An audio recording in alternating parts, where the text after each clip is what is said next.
Hello दोस्तों, जय श्री कृष्ण।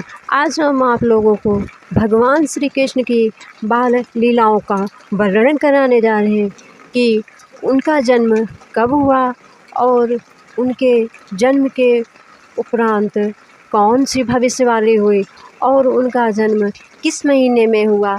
आज यह सब विस्तार से बताते हैं।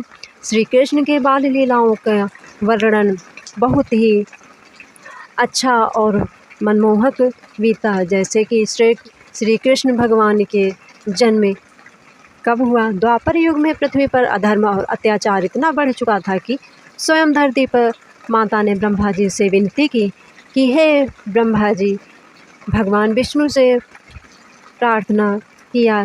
तब उन्होंने वचन दिया कि वे देवकी के गर्भ से 8वें पुत्र के रूप में अवतार लेंगे और अधर्म का नाश करेंगे। मथुरा के राजा कंस के जो कि श्री कृष्ण के मामा थे, वह अपनी बहन देवकी और वासुदेव का विवाह करके और अपनी बहन जो कि देवकी को रथ पे सवार होकर उनको भेजने के लिए जा रहा था। तभी आकाश मार्ग से उसे भविष्यवाणी सुनाई दी कि हे कंस, तू जिसको अभी भेजने जा रहा उसका 8वां पुत्र तुम्हारी मृत्यु का कारण होगा और तुम्हारा वध करेगा। तब कंस ने जब यह भविष्यवाणी सुनी तो वह अत्यधिक क्रोधित हो गया, और जो कि वही कंस था जो अपनी बहन से इतना अत्यधिक प्रेम करता था कि वह उसके लिए सब कुछ कर सकता था। और अतएव वह भविष्यवाणी से इतना प्रभावित हुआ और क्रोधित हुआ कि तुरंत अपनी जो उसकी इतनी प्रिय बहन थी और बहन को उसने कारागार में डाल दिया। तो इस तरह से भगवान कृष्ण की जो माता का यहाँ तक तो सुनाई देता है। और उसके बाद जब कृष्ण का जब जन्म होने वाला था तो कंस ने यह सुनकर कंस भयभीत हो गया और उसने देवकी और वासुदेव को कारागार में डाल कर उसने एक एक करके देवकी के 7 पुत्रों को जन्म लेते ही मार डाला।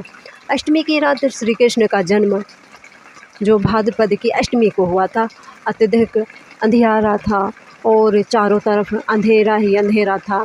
8वीं संतान के रूप में भाद्रपद मास की कृष्ण पक्ष की अष्टमी तिथि आधी रात के समय जब चारों ओर घनघोर अंधकार था, तेज वर्षा हो रही थी, उस समय भगवान श्री कृष्ण का जन्म हुआ।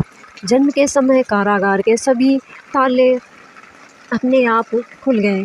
पहरेदारों को नींद आ गई। वासुदेव की बेड़ियां टूट गई और आकाशवाणी हुई कि इस बालक को गोकुल में यशोदा नंद के घर छोड़ आओ और उनकी नवजात कन्या को ले आओ। वासुदेव ने कृष्ण को सूप में रखा और यमुना नदी पार की। यमुना ने अपने मार्गों को शांत किया। भगवान शेषनाग ने वासुदेव पर अपने फन फैलाकर उनकी रक्षा की। गोकुल पहुंचकर वासुदेव ने कन्या को लेकर वापसी की। सुबह होते ही कंस ने उस कन्या को मारना चाहा, परंतु वह आकाश में उड़ गई और वह देवी का रूप धारण करके कहा, हे कंस, तेरा संहारक जन्म ले चुका है, तू उसका कुछ नहीं बिगाड़ पाएगा। श्री कृष्ण की बाल लीलाओं का वर्णन इस तरह से होता है जैसे कि पूतना का वध। एक दिन कंस ने राक्षसी पूतना को भेजा। वह अत्यधिक सुंदर और रूपवती स्त्री थी, इतनी सुंदर गोकुल में कि आज तक स्त्री नहीं हुई, और वह गोकुल भेजी गई कंस के द्वारा। कंस के आग्रह से वह गोकुल गई और कृष्ण को विष लगा कर स्तन पिलाने लगी।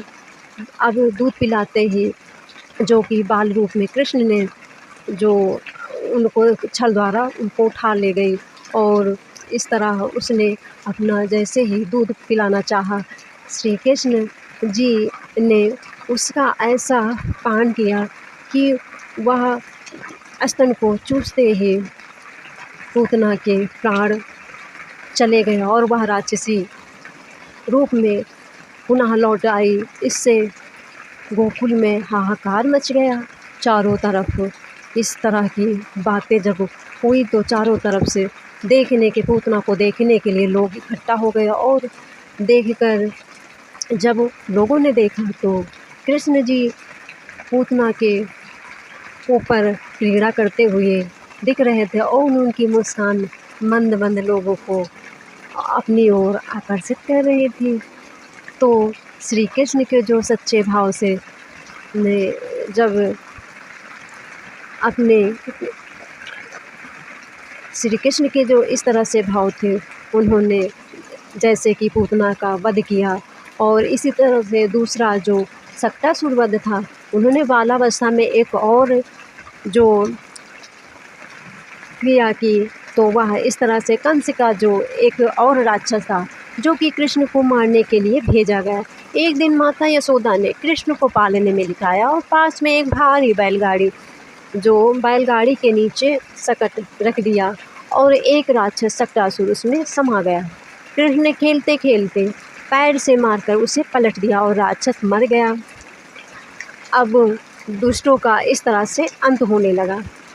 अब तृणावर्त वध, कंस ने एक और राक्षस तृणावर्त को भेजा। वह तेज हवा का रूप लेकर कृष्ण को उठा ले गया, लेकिन कृष्ण ने उसकी गर्दन पकड़ी और ज़मीन पर पटककर उसका वध कर दिया। माखन चोरी और ग्वाल वालों के साथ लीलाएं, कृष्ण की इतनी मनमोहक लीलाएं हैं कि उनका वर्णन करते हुए कभी थकान और ना ही बातें खत्म होती हैं। माखन चोरी और ग्वाल वालों के साथ लीलाएं, कृष्ण बहुत नटखट थे। वे गोकुल में माखन चुराया करते थे, गोपियों से छेड़खानी करते और ग्वाल वालों के साथ गाय चराते। गोपियाँ शिकायत लेकर यशोदा के पास आती। एक बार यशोदा ने कृष्ण को रस्सी से बांधने की कोशिश की, लेकिन रस्सी हर बार छोटी पड़ जाती। यशोदा के सच्चे प्रेम से भगवान बंध गए। इसे कहते हैं दामोदर लीला। और इसी तरह एक और कृष्ण की लीला कालिया नाग का रमन होता है। यमुना नदी में कालिया नाग ने जहर फैला दिया था। श्री कृष्ण नदी में कूदे, कालिया नाग से युद्ध किया और उसके फनों पर नृत्य किया। अंत में उसे यमुना छोड़कर जाने को कहा। इससे यह संदेश मिलता कि अधर्म और विष की शक्ति भी भगवान के आगे टिक नहीं सकती है। गोवर्धन लीला, इंद्रदेव के घमंड को चूर करने के लिए कृष्ण ने गोवर्धन पर्वत को अपनी छोटी उंगली पर उठा लिया और पूरे गांव को 7 दिन तक बारिश से बचाया। और कृष्ण की जो रासलीला है, उनका भी मनमोहक दृश्य आपको बताते हैं। कृष्ण ने ब्रज की गोपियों के साथ रासलीला रचाया। यह केवल नृत्य नहीं, बल्कि आत्मा और परमात्मा के प्रेम का प्रतीक है। हर गोपी को यह अनुभव होता था कि कृष्ण उसी के साथ हैं और उनकी जो बाल लीलाएँ हैं, भक्तों के साथ प्रेम का संदेश और आदर्श हैं। यह दिखाती कि ईसा चाहे छोटे रूप में हो, परंतु उनकी शक्ति अनंत है। तो आपको यह वीडियो कैसा लगा, प्लीज़ लाइक और कमेंट करना, शेयर करके बताना, ताकि आप लोगों के लिए इसी तरह से अच्छे अच्छे वीडियो बनाते हैं। तब तक के लिए जय श्री राधे।